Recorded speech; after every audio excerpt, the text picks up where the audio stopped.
सब भर्तृहरि ने सब बताया है।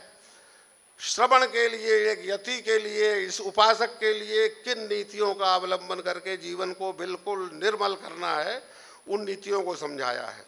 अब उन नीतियों को केवल सिद्धांत रूप में कहें तो वो तो नीरस लगेंगी, तो उदाहरण के रूप में, दृष्टांत के रूप में लौकिक घटनाओं को दिया है। कितने बड़े लोक ज्ञाता हैं आध्यात्मिक व्यक्ति, और पूरा जीवन आध्यात्म चिंतन में गया है, किंतु जगत कल्याण की भावना कहीं विरत नहीं हुई है।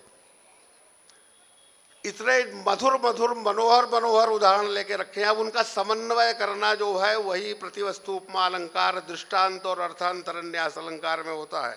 सूक्ष्म विवेचन है। तो इस प्रकार, और इन्होंने स्वयं कहा है कि काव्यों में तो नाना प्रकार के रस होते हैं, पूरा जो काव्य का विस्तार है वो अंततः आनंद के लिए होता है।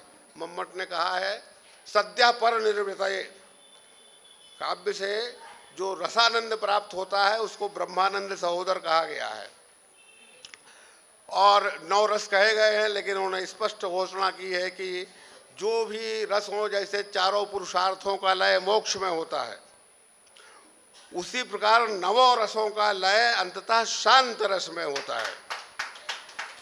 कोई भी रस अपने आप में परिपूर्ण नहीं है। श्रृंगार, हास्य, करुण, रौद्र, वीर, भयानक, बीभत्स, अद्भुत, उसमें पूर्णता नहीं है, क्योंकि वो जब तक है तब तक है, उसके बाद दूसरी चित्तवृत्ति आपकी बन जाएगी।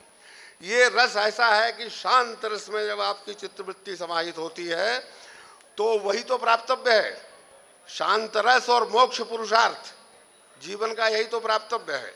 तो 2-3 पद्यों में और इस वाणी को ऐसे अलंकारिक शैली में कहा है। तो विगत शताब्दी में लिखे गए जो भी काव्य ग्रंथ हैं, उन काव्य ग्रंथों में पूरे भारतीय वाङ्मय में जो भी लिखा गया है, उस वाङ्मय में 2-4 अगर आप संग्रहित करेंगे तो ये षट्सती उसमें समाहित है। इसके अर्थ हो गए हैं, अर्थ करने वाले ने बड़ा प्रयास किया है और बड़े बड़े आचार्यों ने किया है। मैंने भी गंभीरता से अध्ययन किया। कई स्थलों पर अर्थ में संशोधन अपेक्षित है। आचार्य श्री जो कहना चाह रहे हैं वो बात हिंदी में पूर्ण रूप से नहीं आ पाई है। तो अब इस परंपरा के बड़े गंभीर उदाहरण रहे हैं, बड़े बड़े आचार्य हुए हैं।